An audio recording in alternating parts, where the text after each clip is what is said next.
Well, it's a new day for Sunray Cinema. The beloved indie theater is taking its unique vibe, movies, and popcorn to Tampa. Joining me to talk about the move and plans for the new location is Shanna David-Massett, co-owner with her husband Tim Massett of the former Five Points Landmark. Good morning, Shayna. Welcome. Good morning, Anne. So, this new location was announced on social media a couple of weeks ago. First of all, congratulations. Tell us a little bit about what the new facility is going to look like and what it offers. Well, thanks. It's closest to what our vision for this brand could possibly be since 2011. When we opened in that space, it was a different landscape. And to have this 10 screen theater become available and ready to rumble this year, it's just fantastic. So the same stuff that we've been doing, the same programming, we're rolling out our original menu, our service, and just our focus on having the best movie going experience you can in Tampa. So you've got a 10 screen theater, but also like a 4,000-foot kitchen. So you're going to be able Yeah. to tell us about what's going to happen and what's cooking in there. Our old kitchen was a loading dock that we turned into a kitchen.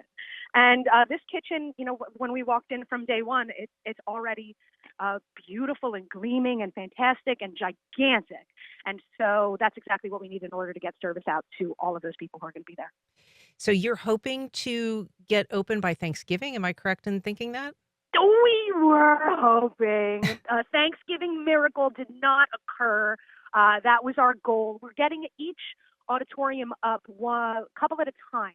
And so we've got a film booked on December the 11th. That's our absolutely hard deadline to be open. And we're hoping to open in a few days before that as well, before we have Nosferatu on the 11th with a live score from Joseph Van Wissem.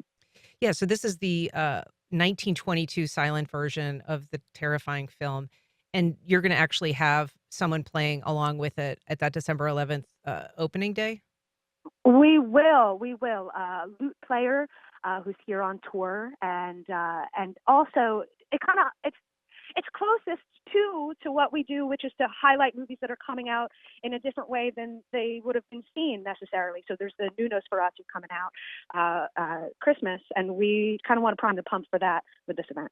Yeah, excellent. And there is also, I guess, a plan to design the lobby of the theater sort of like Pee-wee's Playhouse. Is that true? Yeah. So Jason Wright, whose work you've seen if you've ever posed in front of an Asteroid City, Standy, or all the other work he's done with us, he built our Barbie box. He does a lot of work that's inspired by Paul Rubens' Pee-wee's Playhouse, and so we're working with him to transform this lobby into Pee-wee's Playhouse vibes for sure, and that'll start in the next couple of weeks too. And will there'll be like a cherry for us to sit in and Yes, I want a cherry and a Terry, and yeah, we're going the whole way. excellent. So you have always said that the original Sunray was kind of a pilot idea for expansion. There was always a desire to broaden the footprint, but I think there was not necessarily a desire to leave Five Points. So tell us what happened in that process. What ultimately made that a reality for you? Well, so the thought was that in our next location, wherever it was, if it was in Jacksonville, in another part of Jacksonville, or if it was in another part of the state, the plan was to keep the Five Points location up and running. There's limitations with the two screens for sure, but we were thriving, so there was no reason to close that. It's a small enough operation that we could certainly have kept that open while launching this 10 screen. It just didn't happen that way. Yeah. So what did So happen? yeah. Well, what happened was, I'll tell the story from the beginning. So, let's see, around January, we were asked to meet with three gentlemen from Georgia who were getting ready to put in an offer on the building. The building has the theater space, of course, a couple of retail spaces, some office. The building had been on the market for a couple of years. Our landlord, Mike, was working on selling it. I think he listed for $12 million is what he wanted to start with. And so, but it had been like a couple of years, and January came around. These gentlemen came in and they said, "What could you possibly do to generate more rent in this space?" We're 13 years in, right? And so every single year is a new year. And they wanted to talk about offering a lease for potentially more money. We said, well, here's the thing. This is what we gross. This is what we pay in rent. It's 10% of our grosses. That's a healthy number. You can put a lot of money into this building. You can fix the walls that are pouring water. You can resolve all these issues that you have with a building from 1927, but that doesn't increase the capacity of the space. We can only sell a popcorn for so much. We can only sell a soda for so much. We can only sell a ticket for so much. So we're really capped out. And that was our first mass meeting with them, and they bought the building, and they needed to generate more money in rent. One of the things they asked is, do you think you could sell liquor? We said, yeah, I mean, that's not the business that we're in. In a bigger location like this 10 screen, sure, we can talk about building a liquor program, but in a little bitty 2 screen, that's going to be really hard. Anyway, a couple of months after that, we got a note that said your month-to-month tenancy is up. We have bought this building, and we are going to have a different tenant in it. And so we packed our stuff and we left. And so Riverside is bereft, obviously. You've heard a great outcry of support and grief that the theater is leaving. And I imagine it is still a very tender subject for you and for Tim both. You can tell it is a tender subject. And it's one of those things that, I don't know, there's a little light when you're grieving something, when other people are grieving it with you. The kind of loss that we're experiencing is a challenge, but everybody is experiencing their own loss with us. And so we're part of that mourning with you all. So tell us, I mean, what are your thoughts now about the future of Five Points? I don't know how many tenants who are leaving are having those open conversations with the folks that are buying those buildings. What I do know is that 13 years ago when we moved in, there were 12 or 13 empty retail spaces. I remember walking around and doing a count. And since then, they've been getting more full. And our logo has been used on the advertising materials in order to justify the value of all those spaces, value of which keeps going up and up and up on paper. That said, we are not a business that's in a position to gouge our customers in order to justify that rent. And so we're out. The company that's going in is a national tenant. That's a totally different can of worms. And those national tenants may move into those spaces. There are also national tenants, though, who will look at what they're expecting for rent from these spaces and the lack of other amenities that they might have if they were going into more developed, non-transitional neighborhoods, and they may pass on them. So I think what you'll have is a mix of national brands and empty spaces.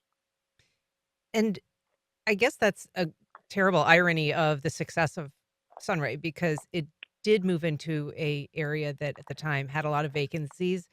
It's as an attraction, as an anchor for that community, helped build it up from what, has been described at one point as sort of a ghost town of retail spaces to something that was basically a victim of its own success, I guess is the best way to put it.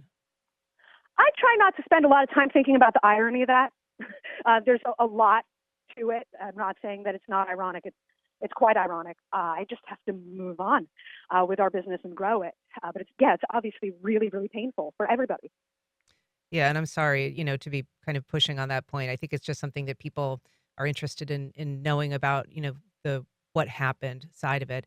If you're just joining us, I'm talking to Shanna David-Massett. She is co-owner of Sunray Cinema, which just announced its new location, a 10-screen theater in Tampa. If you'd like to join the conversation, you can give us a call at 904-549-2937. You can also email First Coast Connect at wjct.org or reach out on social media. We do have an email from Ricardo. He said, so what happened to the World Golf Village IMAX opportunity? I was looking forward to a St. Johns County location, Shayna. Yeah, so there is an RFP process that, as I understand it, is going to decide what's next in that space. Similarly, the logistics of running a operation that has a limited number of screens is going to be a challenge for whoever operates that space. And so whatever we propose, if it makes sense to them, it makes sense. If it doesn't, it doesn't. And you say, and I'm glad we're talking about it. Yeah. So the RFP, that's a request for proposal. That's sort of a formalized process with the county. And so you are you're part of that RFP. You've submitted a bid. We're in the process of it. Yeah. Okay. Terrific. So there is a possibility. We'll see what happens. There's a possibility, though. I don't know, because I have a little bit lost faith in the capacity for institutions and the keys to power, seeing things other than dollar signs.